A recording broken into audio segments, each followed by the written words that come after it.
পরিত্যক্ত এই বাড়িটি দেখলে পরে ভয় খাওয়ারই কথা, কারণ এখানে মানুষ বসবাস করে, আপনার সামনে পিছনে বসবাস করে। এগুলো বাড়ি প্রায় 200 বছর আগে নির্মাণ করা হয়েছে এবং এইসব বাড়িতে লোকজন যারা থাকে তারা কিন্তু বলতে পারেন যে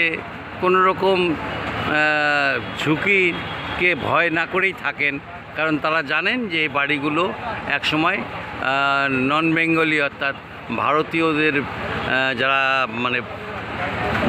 বলতে পারেন রাজস্থান থেকে এসেছিলো সেই মারোয়াড়িদের তাদের বাড়ি, তারা চলে যাওয়ার পরে এই বাড়িগুলোকে আপনার হলো এনিমি প্রপার্টি ঘোষণা করা হয় এবং এনিমি প্রপার্টি ঘোষণা করার পর থেকে এখন দেখা যাচ্ছে যে এইগুলো বাড়ি কেউ কেউ লিজ নিয়েছেন এবং লিজ নিয়ে নিশ্চিন্ত মনে এখানে থাকছেন, যদিও যে কোনো মুহূর্তে এই বাড়িগুলো ভেঙে পড়তে পারে। গণপূর্ত বিভাগ ইতিমধ্যেই